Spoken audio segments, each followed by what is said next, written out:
You're welcome back. So now you have a fair idea of the man I'm going to talk to. Ladies and gentlemen, Adjetey Anang, a.k.a.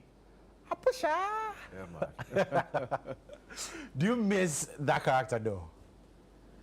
Miss? Not necessarily. I mean, well, YOLO, if it for anything, YOLO keeps it going. Because it's still the same character, just matured and older, So maybe miss the company that we had in the beginning where we lived free. We didn't think of the paycheck and all that. It was just focusing on the art and just making it. As the best as we could, and so that was it. And we didn't have much responsibilities then. Most of us were students and in school, so not much to be worried about. Wow. So I miss that. You miss that, not having to care about the money. I mean, the amount of money I get is not really was not at the forefront of what you were doing. Not at all at the time. Yeah. Wow, but now the money is. Oh yeah, it's a serious issue.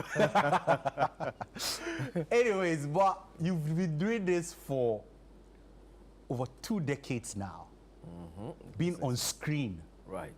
People have known you for over 2 decades now. Doesn't it ever get tiring for you where you're like, man, I think I've been on TV for too long. I need to retire and go be at the back of everything and, just watch it from there? I mean, there's always the danger that you can be tired and a number of things could contribute to that. But, once you know that there's that potential, what you do is, how do you, one of the questions that I always ask myself, how do I stay relevant? Because that's where the thrill will be, that I'm not the same. How do I even embrace the changed times, the new generation, and how they go about what they do, and even technology. It was very difficult for me to get onto social media when it came in. I thought it was too fast. It was too like, what is this, And it took a friend who like, Charlie, you have to be on there if you're going to stay in here, because these are the times. And so I'm like, you know what? Let me just embrace this and get to know about it and see how I can, maximize that new age. So it's pretty much, how you reinvent yourself, how you'd want to always grow and keep learning. And so that doesn't make it boring. Yeah. But how have you actually been deliberate about staying relevant? Yeah. How have you done this? Because when I hear Adjetey Anang, it's still like that character lives in my head rent-free, especially the pusher character. It lives in my head rent-free. Right. But then again, you play different roles too, and you excel at it. Right. So how have you stayed relevant over this long period of time? I think one of the key guys has been, when I ask myself how the key to being successful, I mean, itself lies in the word key. So, for example, you say, keep educating yourself. And so that's what I tell myself. That's the word key. Yeah. Keep educating yourself. Exactly. And if you get to the point where you feel that you've arrived, then you start your downhill, journey. And so for me, I learn, and it doesn't matter who you are. You may have maybe your first week, having your first major feature film, but you carry some uniqueness that I may not have. Because we're all unique. And so as you come into the space, I'm observing you, I'm looking at how easy it is, or the flair you have in putting up a smile or a tilt of the neck or something, and I'm like, okay, let me borrow this and add it to mine. So pick up from different people at different points in time, add my own twist to it, and then make it resonate with me. And then because once it resonates with me, then people can also see that and resonate as well. So that's one of the things. I never stop learning. All right. Now we are seeing a very critical relationship between you and Links Entertainment.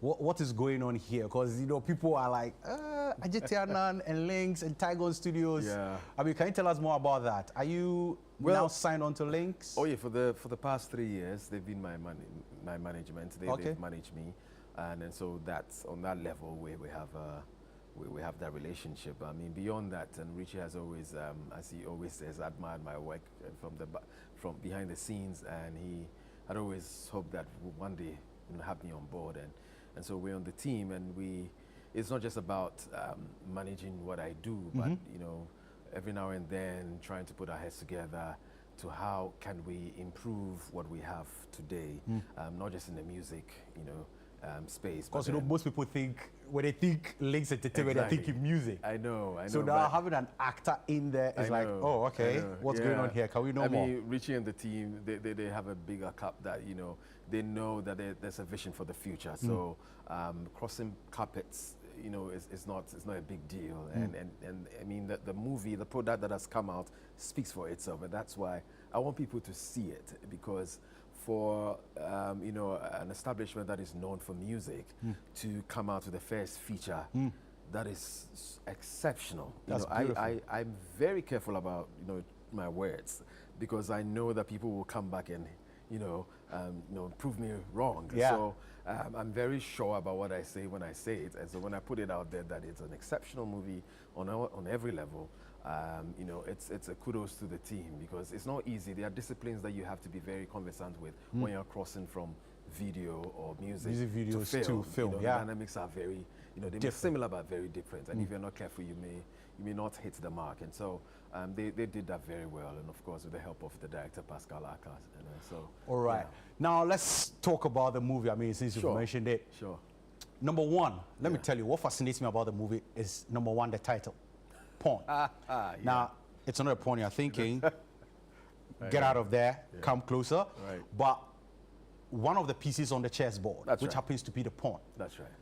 Now, why the title Pawn? Because, like I was saying earlier, the pawn is the weakest piece on the chessboard. That's right. So why would you decide to give your movie the title or name it after the weakest piece on the chessboard?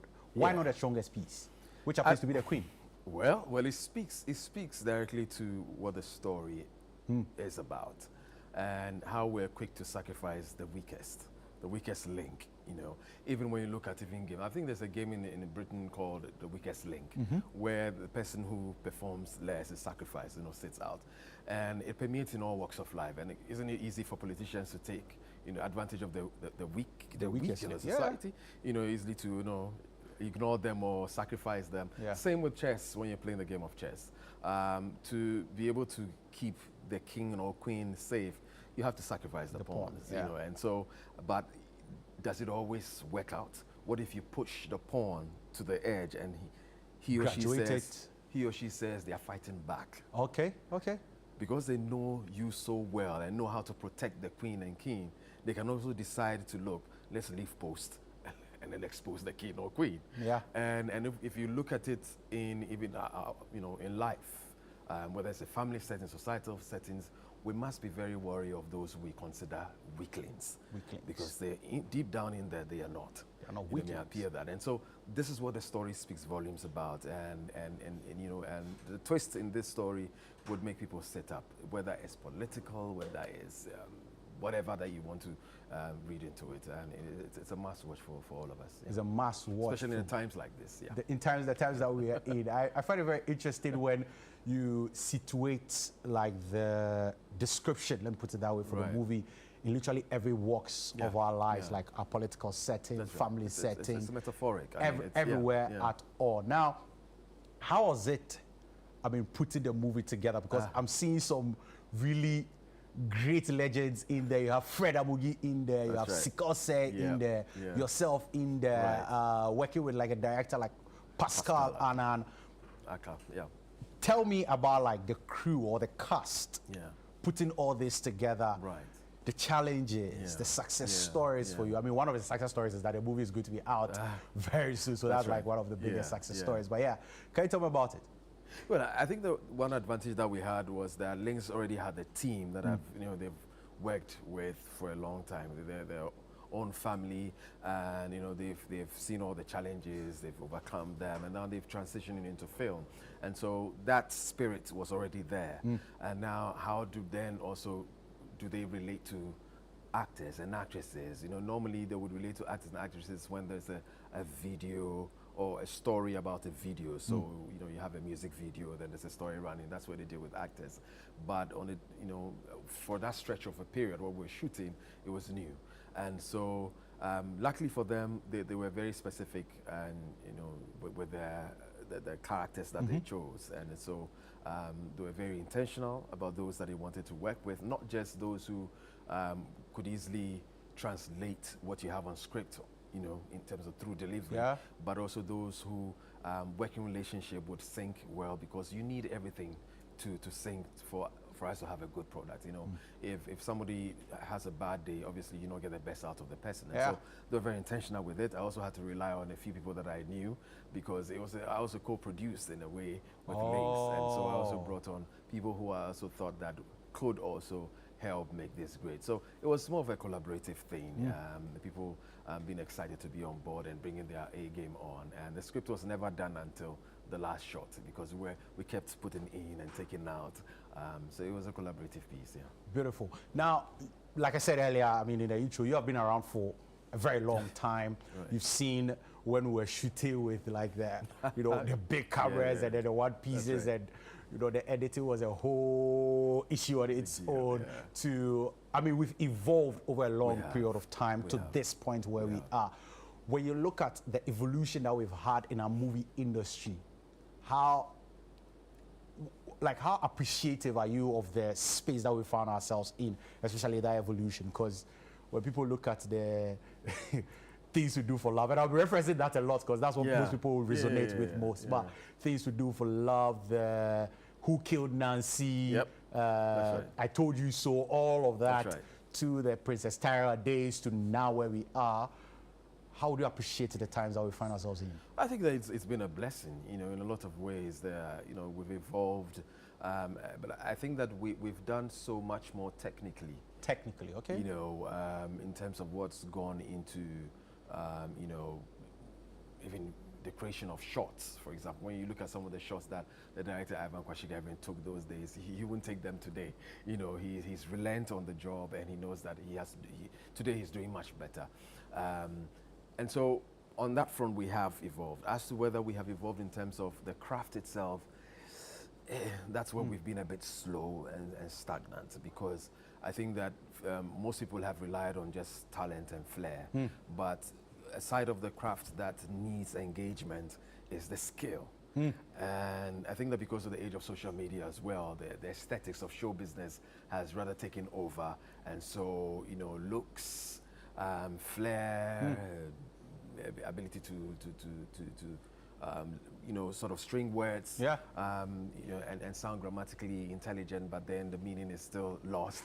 You know, it's another thing. So we've relied more on talent and flair instead of the skill and the craft. And that's where we're falling short, you know, most of the time. And it has affected overall our trajectory in terms of how fast we're growing. And I think that if we could marry the two, because you can't take show business out of, you know, the business. And so that has been the challenge, but it's been a blessing, and I think that we need to embrace it even more and make sure that no level is left undone or worked out. All right. Now, do you feel like we've not really taken the business side of this whole thing serious, which is why we have that upward trajectory, the dip, and then now we are picking up? Well, it's another thing being serious, another thing knowing how. I mean, you could take it serious, but then you don't even know how. And so you're trying A, B, and C until something works by chance. But I think that we have to really invest into that area where, you know, elsewhere when you talk of cinema or film, it's huge business. Big business. You know, huge business. People are pumping in $200 million. They know what to expect, you know, and they're going to make it. And so that is where I think that we've lacked. And even when you look at even our curriculum, we don't have the business side being taught, you know, intentionally. Probably a few institutions may have, but it's just, you know, on the surface. On the surface. We don't go deep. And I think that those are the areas. The other thing that we need to do is to collaborate with experts who are outside of the craft, who have a passion for the craft, who has have some knowledge of this industry, but who brings the business sense into it, so that together we can make what we're supposed to make out of this business. Because you know, as I said, the show thing is okay. We do well there, Yeah. but then are we making the kakra? exactly? Charlie, that's which what is very important, especially in times like this. And so that for me has been a challenge. All right. Now, when is this movie? I mean, showing? Where is it showing? Okay. Do I have to? Is it for free? No, it's not. Anyways, Charlie. look at someone who is talking about the business side and thinking about free. There you I mean, go. it's surely not going to be for free. No, it's but not. Yeah. The second of November, Okay. Silver Bear Cinema. You know, That's next week Saturday. That's next week Saturday. Saturday. Exactly. Around this time. Yeah, we're busy in there. We're busy in there. All yeah, right. I think we have a 5, 7, and 9 showings because we don't want people to come in there and not have seats or the opportunity to see it because we'd love that everybody sees it. So we've made sure that the times are suitable. You can connect whichever time that is convenient for you. And it's I think it's 150 at the gate, but advance tickets is 100. So you better get your tickets before they D-Day. Yeah, you better get your tickets before they D-Day. Yeah. All right, So, all right. That's very, very good. Thank you very much. I'll be able to come for the 9 p.m. show because, I Great, mean, great stuff. my show will end at 8 Sure. p.m. So I'll be able to come for the 9 p.m. show. Thank But, you. man, Thank you. good job there. And this Thank is you. actually star-studded.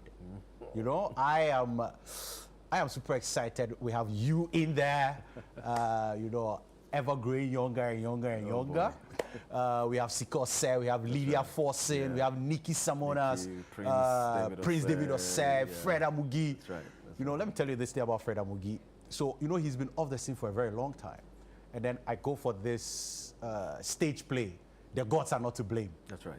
And I see Fred Amugi on there. Let me tell you, like, I was beaming with such a smile. Right. And my eyes became teary because I couldn't believe that I'm seeing him again. And today, actually, they are premiering a song that he's also part of, Sweet Palm Wine. Yeah.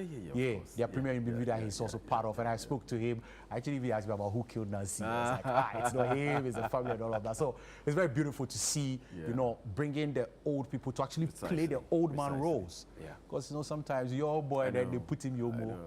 and they don't make him play. But hey, thank you very much. Thank you for having me. Thanks a lot. Adjetey Anang. I nearly Pleasure. said Pusha. It's fine. But how do you feel when people call you Pusha though? Oh yeah, I mean, cool. I mean, I've come to accept that. You've come to accept it. It's, All right. so I'm But the cool. Pusha character, I'm is cool. it still in you or? When the camera, is ready, yeah, you see it. Charlie, come on, buddy. Formal. As I walk like, Alright, yeah. nice one, Charlie. Ladies and gentlemen, thank you very much. Thank you very much, Adjetey Thank Anang, you. for Thank you. being Thank you, here. Uncle. Make sure you go see Pawn. It's a very, very beautiful movie. The thriller, says it all.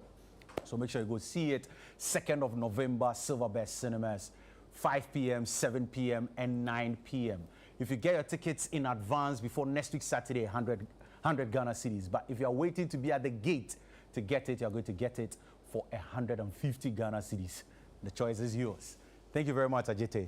And I'll be there on Saturday at 9 p.m. Thank you. To actually Looking forward enjoy to it. see you. We'll go for a quick break. When we come back or when we return, we have the guy with the streetwear, Kula Perry. You see my badge? Fear no man. We'll be right back.